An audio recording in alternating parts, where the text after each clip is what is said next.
All right, everybody. Happy Monday to you, and happy salted caramel eve.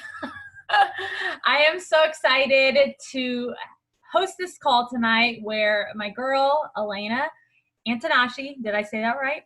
Mm-hmm. Is going to be sharing some of her notes and things that she took away when she did the RISE conference. Was that in April? Yeah. Oh my gosh, I was just thinking that. I really don't remember, but I think it was. Yeah. She did the virtual RISE conference back in April, and just some things that she's kind of been picking up and trying to change within her own routine since the beginning of this year. But before we get into that, we're going to do a few little announcements. So I'll send it to Courtney, and then she can send it back to me, and I'll do mine, and then we'll kick things off. Do you have recognition too? Me? Yes. Yeah. Okay. So I'll do recognition, then you do recognition, then I'll do announcement, then you do announcement. Sound Okay. good? Sounds good. Okay. First of all, I just wanted to, they're both not on the call, but they're totally killing this month. So my coach, Pureen, you probably met her on our wine night the other night. But she's at SC7, and her brand new coach that she signed up like a week and a half, 2 weeks ago. She's already at SC10, and she's signed 5 coaches in the last week. So, girl is killing it.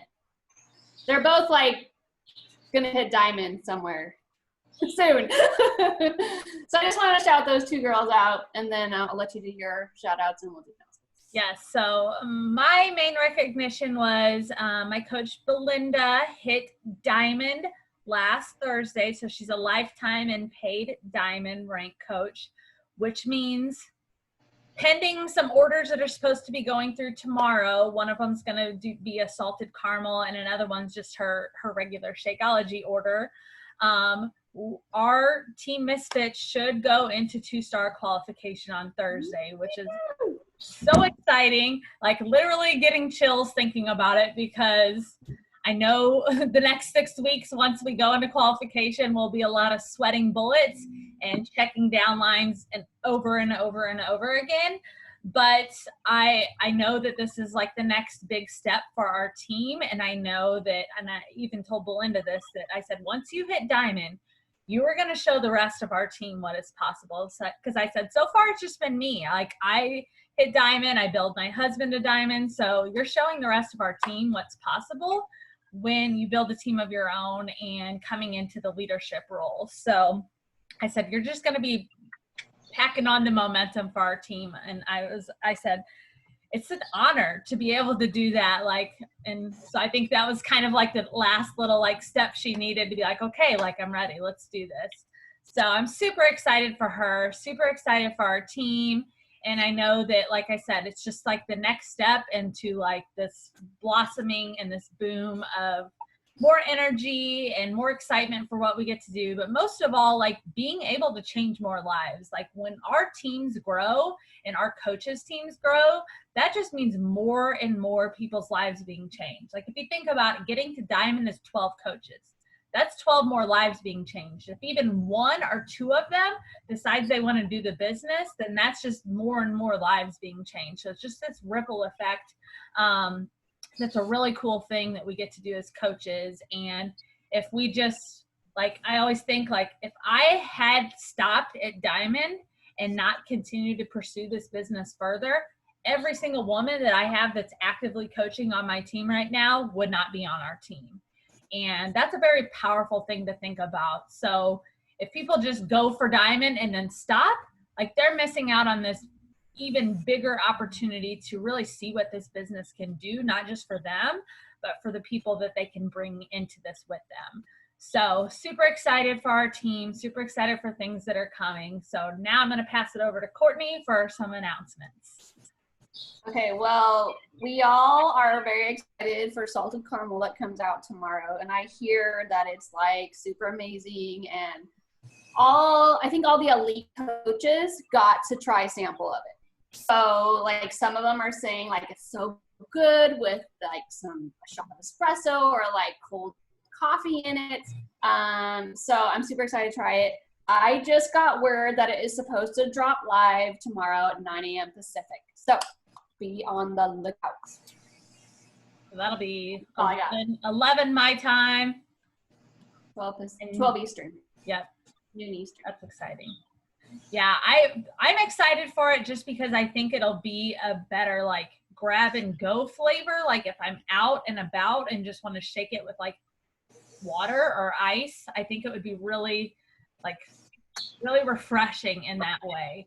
Because really tropical vegan is the only other one. Tropical strawberry vegan is the only other one that I feel I like that. It's just like refreshing and good for a hot summer day. So I'm excited for that. So, all right. So I'm going to go ahead and open things up for Elena. She's been a coach for goodness, like a year and a half now. You signed up right around January of was it last year or the year before? Has it already been 2 years? No, it was last year. Okay, that's what I thought. Yeah, because she did 80-day obsession first, and I was kind of watching her, and she got really good results doing that. I mean, like if you jump into 80-day obsession for your first program, like you're gonna be a rock star pretty much. So after she did that program and toward the end, I'd kind of been talking to her all throughout and encouraging her, talking to her about her progress, how she was liking the program and things like that. And then she decided, because she had good results and she started sharing them, like why not take that next step into coaching to be able to help these people that are asking me what I was doing. So I'm excited for her to hop on and share tonight and kind of delve into her teacher skills with what she's going to be presenting. So Elena, I'm going to go ahead and pass it over to you. Okay. I did warn Elena that I talk really fast when I'm nervous. So you put me in front of a classroom full of 10-year-olds, I totally got it. But anybody else, that like freaks me out.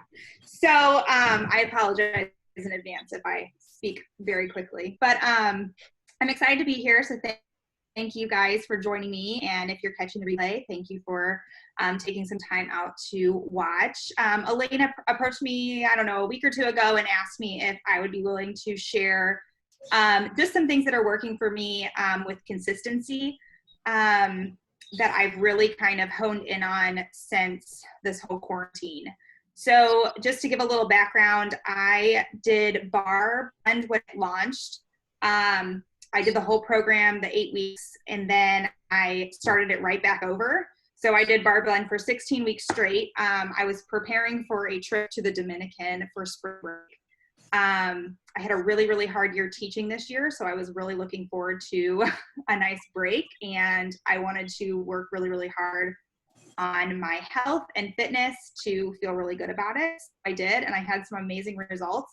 And then quarantine hit about 2 weeks before we were supposed to leave, so we had to cancel that trip, and it was very depressing and sad, and I let that get in my head and went down the rabbit hole.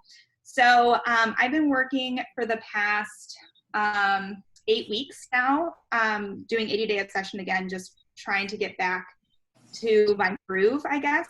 So I picked up a book that I had actually heard about in a team call, and it's called The Miracle Morning. You may have heard of it. You may have heard of it in some of your other team calls, but it's by Hal Elrod. And before babies, I was definitely not a morning person, but even with babies, I didn't like it. I just did it because they needed me. But since starting this journey, I have kind of switched my mindset over and try to get my workouts in first thing in the morning. And for a long time, last year when I stayed home, that just looked like getting it done in the morning time. So anytime between like 7 a.m. and 10 a.m., whenever I got up, got the girls around, I'd go do my workout. But during this school year and quarantine, I kind of dived into this process of getting up really early before anybody else in my household. And I talked to a lot of my coaches and girls on my, like my customers and things, and they're like, there's no way I can get up that early. And I used to be that person too. So maybe you're that person, maybe you already get up early, maybe you struggle with it though. So I just wanted to share some tips with you and some things that I do to help me because I still struggle. Actually, I usually meet Elena in the morning on Zoom with our workout, and there's been a few mornings that she hasn't seen me because I've gotten up too late. So I still have those days.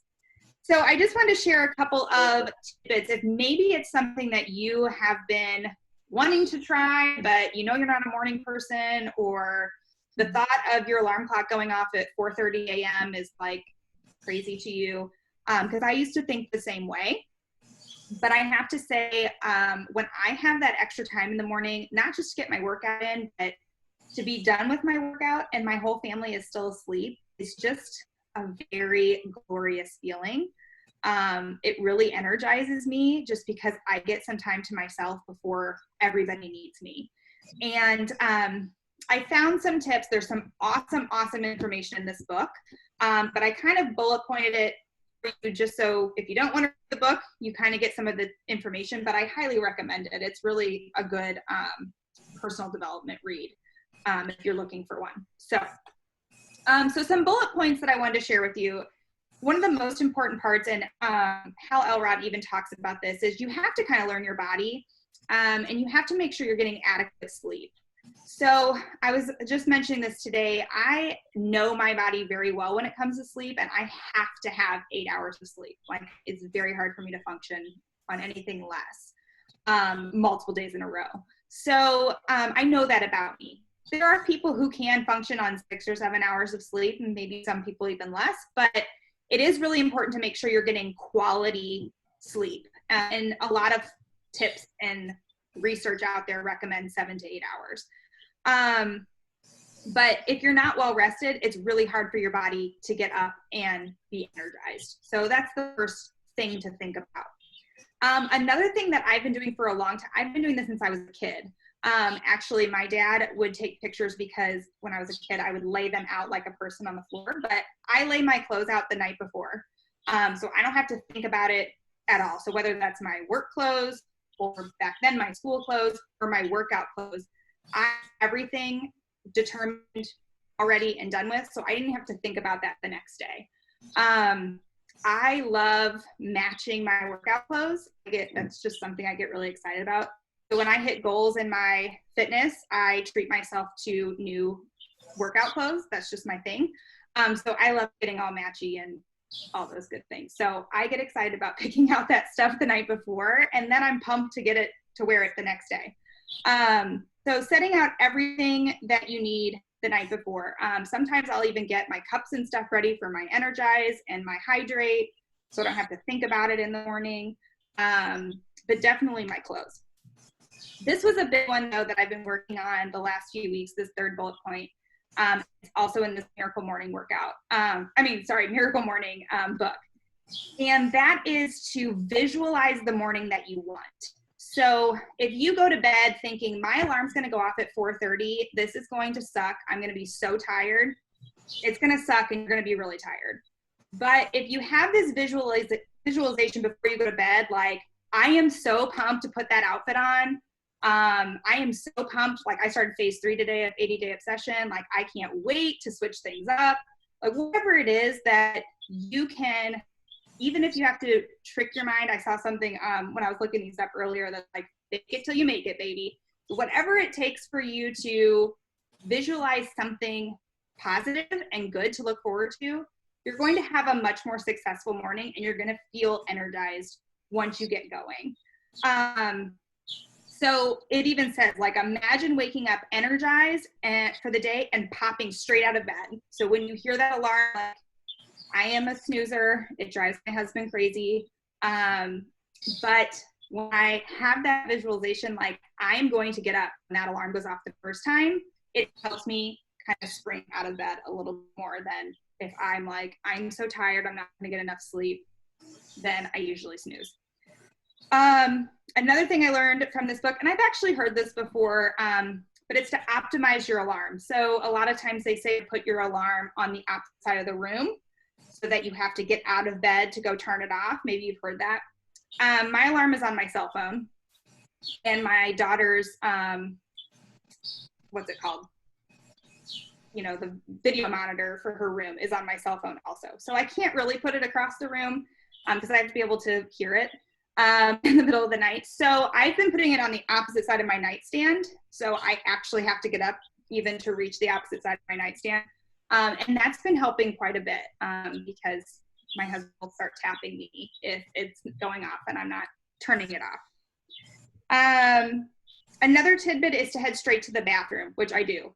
I get up, I have retainers that I wear at night, so I want to get those suckers out as quickly as I can. And I go straight into the bathroom and do what I need to do in there before I get dressed. And that way it kind of helps that you're not turning off your alarm and coming back to bed. It's just my body knows to go straight to the bathroom when I wake up. And then finally is to drink a glass of water first thing in the morning. So as soon as you wake up, if you drink, they say like an 8-ounce glass of water, it helps kickstart your metabolism. It gives you a very big boost of energy. And I've been trying to do this, which is I am so bad at drinking water, so bad. Like just plain water, my thing. But I've been trying so hard to guzzle down a glass really quickly when I wake up in the morning. And it really does help you wake up. It's kind of cool. So these are some of my tidbits of things that I've been doing. There's still a few of them on here that I'm working on. But there's definitely some consistent ones on here, like I said, with my workout clothes the night before, which definitely helps. So hopefully those are some good takeaways that you might want to try if you are maybe thinking about giving yourself a miracle morning and getting things done in the morning first thing. Great places to start. So, okay. The next thing I wanted to do, as Elena mentioned, I did do the RISE conference virtually, the one that they had in April. So if you don't know what RISE is, Rachel Hollis and her husband, Dave Hollis, put this on every year. And in person, they're very, very expensive. And I've always wanted to go to one. Like I've seen the videos for them and it just looks really, really exciting. When I found out they were doing a virtual one, I was like, yep, sign me up. So I did that. I actually have another business that I run in addition to my Beachbody business. And I did that with a couple of the leaders from my other business as well. So it was kind of cool to see how it fits into Beachbody and how it fits into my other business as well. But they focused on 4 main things during this event, which really bodes well to what we're talking about tonight with consistency. So they talked about the pillars of courage. And those 4 things were mindset, confidence, consistency, there it is, and leadership. And as I was going back through these notes, I was like, okay, this is going to be really, really good for these girls in Beachbody. I think you're going to hear some things that may kind of just ring in your head like, yeah, that kind of pumps me up. So I'm hoping that there's some takeaways, which is why I invited you to bring a pen and something to write with. So feel free to jot some notes down as I'm talking if anything kind of stands out to you. So Rachel was actually the one that started, and she talked about mindset. She talked about fixed mindset versus growth mindset. So I am a teacher, as Elena briefly mentioned, and we talk about that even with our students, having a growth mindset versus a fixed mindset, because obviously they're learning things. Sometimes that's difficult for them, and it's easy to give up. You know, that's too hard for me. Math's too hard for me. You know, I can't do that.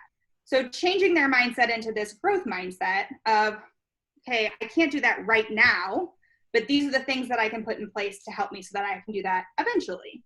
And just having this more positive outlook. So that's where this starts, is with that mindset.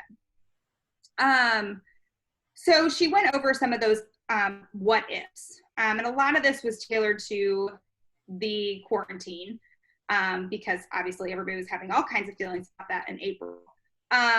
So she actually had us write down some what ifs in a fixed mindset. You know, what if my husband gets furloughed? What if my husband has to take a pay cut? You know, what if we can't travel and see our parents for a long time? And just thinking more of like that negative.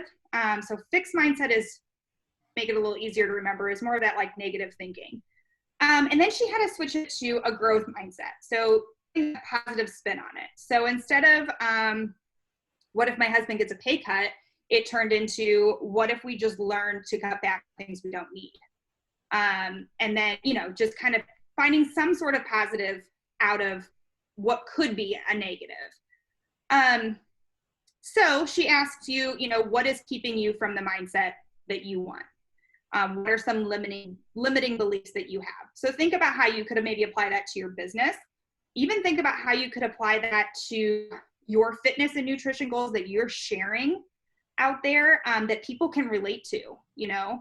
Like I said, I really struggled in the quarantine, and I went really deep down a rabbit hole with indulging, and I undid all of the hard work that I was doing for 16 weeks. And I was really, really upset with myself for that reason. But I know that I can have a growth mindset, and I kind of flipped that around. I went back to one of the hardest programs for me, and I kind of threw myself into that. And then about 4 weeks into it, I added bar blend also. So I'm doing 80-day obsession and bar blend simultaneously, which I know sounds crazy, but I love it, and it's challenging me, and I think that's really exciting. So that's how I found how I could kind of spin it into a positive. So I just want to share this analogy really quickly before we move on to the next pillar. She talked about a plate of nachos. So imagine what that would look like. And that plate of nachos represents things that you worry about, okay? But then when you pick up a single nacho to eat, imagine looking at that one single nacho out of that big giant plate, and those are things that could happen. And then if you take off, which I wouldn't have this on my nachos, but just for visual sake, you take off a jalapeno off of that one chip, that's the things that actually happen. So when you're worrying about things, it's like this big giant plate of nachos, right? They always give you way too much, okay? But you pull off one chip to eat, and that one chip there is what could actually happen. But then the one little thing you pull off of that chip is what really actually happens. So it's just changing your outlook, and really thinking about how you decide to see things, how you use your perspective, which I thought was pretty cool. So she talked about shifting your mindset. So if you don't do something to actively change your mindset, it's not going to change. Kind of simple, right? So you do have to be proactive about it. So here are some hacks that she gave, which I thought was really fitting for what we do. Challenge yourself physically. Get back up. Move your body and change your mind. Do it again and again, again and again. And I was like I said, I was reading back through this, and I was like, that totally describes what I went through with what happened in my journey just over the last few months. So she gave some suggestions, what you could implement today. And this might be something you share. This would be a great post to share, and get people engaged. She talked about giving up one food category. I wrote in big capital letters, candy, because it is my biggest weakness. It's too hard for me to say, like, I'm going to give up, you know, carbs and sugar. Like, that's ridiculous in my brain, because I can't do that. I like it all too much. And I know I would end up failing, and that would be really hard. But if you just pick one thing, when I very first started this journey before I became a coach, I gave up soda. I don't drink soda anymore. I stopped drinking soda 2 years ago now, and I'll probably never go back, you know, I had soda every single day, twice a day. So just pick one thing to focus on. She also said to get up an hour earlier than your kids. So if you don't have kids, maybe it's an hour earlier than your spouse or your significant other or whoever lives in your house. Or maybe it's just an hour earlier than you normally do, because that's a whole nother hour that you could get something done, whatever that might be. And then finally, she said to move your body for at least 30 minutes every day. So when I wrote these all down during this, I was like, okay, giving up the one food category would be hard for me, but that's what I need to work on. I'm already getting up an hour earlier, so that's cool. And I already moved my body for at least 30 minutes, right now, an hour and a half a day. So it's kind of nice to check that off your list. So when she said, when you feel strong physically, you feel strong mentally, which I thought was really cool. And that it's hard for everyone. That made me feel so much better. She said, it's hard for everyone. everyone, even the people that make it look easy. So that was very encouraging. Then they moved to a different speaker. His name was Ed Milet. And I just highlighted a few things, just some little quotes, I guess. One of the biggest takeaways from him was that he said to surround yourself with the right people. I've been hearing this since I was in college, becoming a teacher. Our professors used to tell us to stay out of the teacher's lounge because that's where teachers go to gossip. And when you get sucked into that, you join in, and it can change your mindset. It can make you view things more negatively. So, you know, I think that can be applied to lots of different areas. So when I joined Elena's team and when I joined my team in my other business, I was very excited to be joining women that were like-minded and who, you know, they exuberate all the things that I want to be. They're positive, they work hard, they help other people, they're leaders, all those things that I want to do better at, I found in my teammates, which is very helpful on the days where I feel like I'm failing at those things. I love this other thing he said, which is such a struggle for me, is that you don't have to believe everything you think. You're going to think a lot of things. Some are going to be really positive, some are not going to be so positive, but you don't have to believe it all. You can think those things, but you don't have to get sucked into that. Like I'm saying, you can lean into your leaders or your battle buddy or whatever, whoever it is that you look up to and can kind of help you get out of that slump. And then he said something that was reassuring to me. He said, self-confidence is keeping promises you've made to yourself. It's intentional. So when I started this journey, this workout journey, before I even decided to be a coach, I made myself a promise that I wasn't going to give up on myself, which I did so many times before, because I was tired of feeling and looking the way that I did. And I knew that it wasn't going to change until I changed it. So I got a lot of self-confidence doing Beachbody because I made myself that promise, and I have not gone back on it yet. So let's hope that stays the same. Let's see.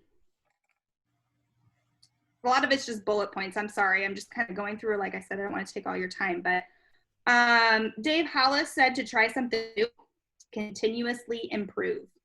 This stood out to me for tonight because I was thinking about 80-day obsession, actually. I just started phase 3. And if you've ever done 80-day obsession, you know that she changes the workouts, not only each workout for the phases, but she also changes the order. So AAA used to be on Friday, and now it was today on Monday. And she talks about that a little bit in the program, that, you know, by doing that, it helps your body forget that muscle memory and work a little bit harder, and you see more results, which I thought was kind of cool. So trying something new to continuously improve. So if it's not working, whatever it is, if it's not working the way you're trying it now, or if it was working but it's kind of falling off, switch it up a little bit, try something a little different, and you might see some improvements that way.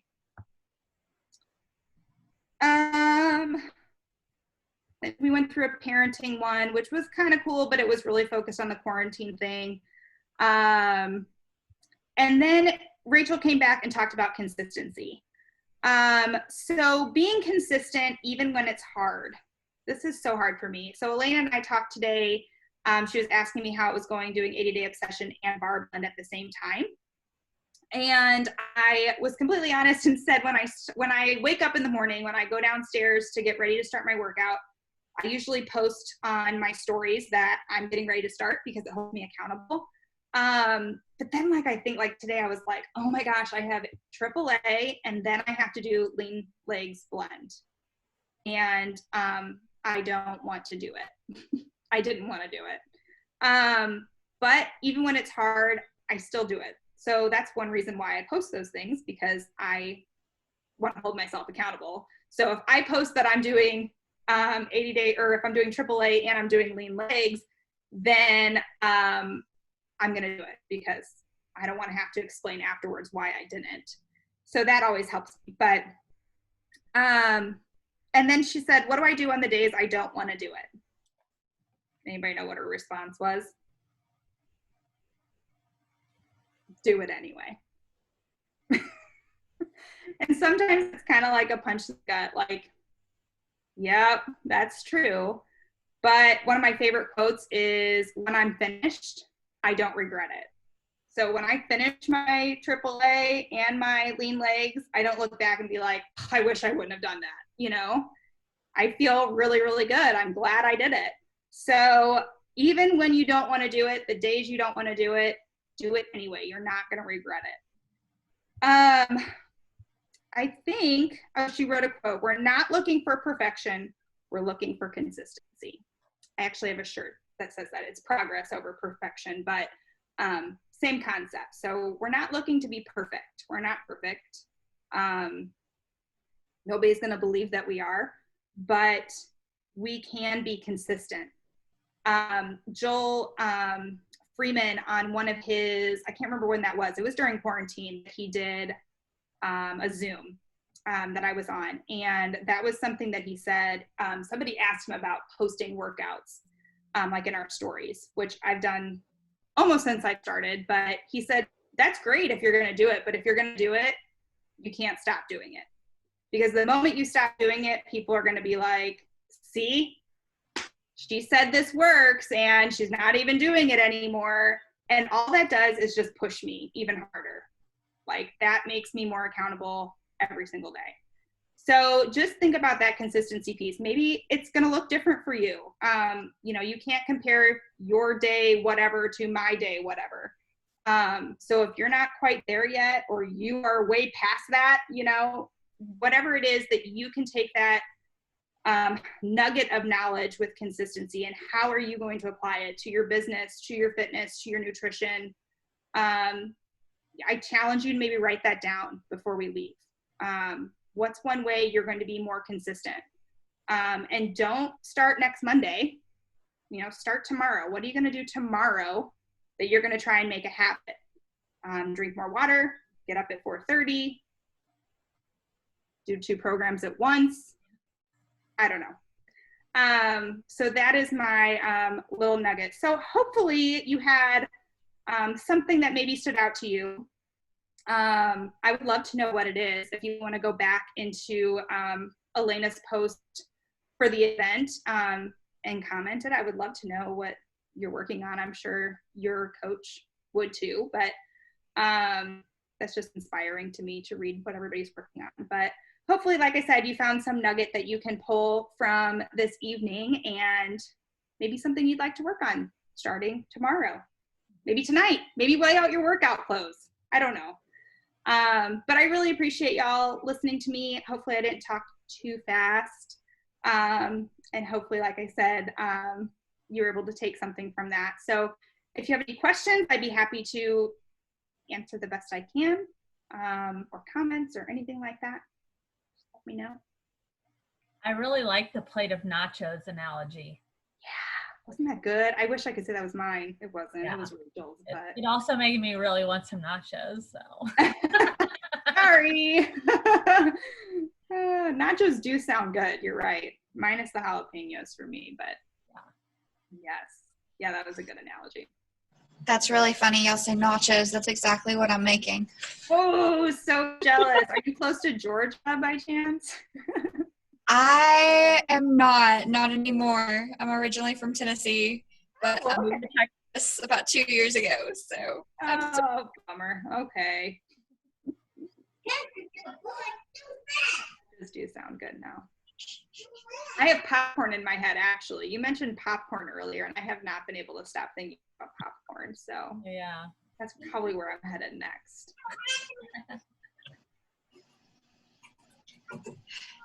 Yeah, it's funny because a lot of those things that you said, I'm like, yep, I had to make some of those things too. Like, my first thing I need to focus on was more water intake, because I knew that if I drank water instead of going for like the emotional eating foods that I was delving into, that would help get me on better habits. So for sure. I just needed the door locked. Thank you. I have a horrible habit, which you've already spoken on this.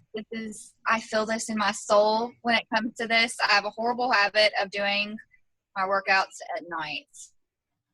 And I used it's to be an awful. at night person. I feel ya. That used to be, It's actually, I used to make my husband not get up in the morning and wait and work out with me at night so I didn't have to do it by myself. And then I started working out in the morning and I was like, oh, now I get it. Yeah. I did it for about a week and a half, about 3 weeks ago, and it was amazing. I'd come home at night, not worry about doing anything but cooking dinner and hanging out with my kid. And I took a week off of working out, which was a horrible decision. And once I got back, I was not able to wake up anymore. It had went right back into that. I can't get up unless it's around 7:30, 8 o'clock. Yeah. And maybe that's your consistency that you try. Maybe start tomorrow. I am working on it. I set my alarm every morning for 6 a.m. I do. It doesn't happen yet. But I'm sure as soon as I get my Shakeology and my Energize and I start doing what I need to do, just the consistency of getting my day prepared again, Yeah, it'll come. Definitely. And keeping that mindset, that you're working towards that, I think definitely helps. Like I said, it's amazing what your mind can do, both good and bad. And just telling yourself something positive versus something negative, like, instead of going to bed thinking there's no way I can get up at 4:30, telling yourself I am getting up at whatever time it is. I don't know if it was 4:30, but I am getting up at 4:30 tomorrow. And when that alarm goes off, hopefully it helps you kind of pop out of bed. I'm hoping. I'm setting a goal tomorrow. I didn't sleep last night at all. At 6 a.m. this morning, I was sitting there on the couch watching TV. My insomnia just kicked in last night for some reason. And I was like, should I work out? Just go ahead and get it over with? No, I'll go back. I'll just actually go to sleep. That's what I'll do. I'll actually go to bed. And my whole goal this morning was to work out at 6 in the morning. I was prepared mentally and everything. And my insomnia kicked in and it was just like, had other plans. That could have still worked out. I could have. It would have made me even more tired and I could have just went straight to bed after that. But that's not what I decided to do. Tomorrow will be better. It will. I'm getting up early. I've heard that I'm getting my shake tomorrow. I'm super excited about it because I've been craving sweets like nobody's business. Sweets is also my weakness. I'm a huge sweet. Mm-hmm. It's actually really bad. Yeah, I completely agree. I struggle every day and I have my shakes, so I get it. I really do. Awesome. Anybody else have anything? I don't want to not give somebody an opportunity, but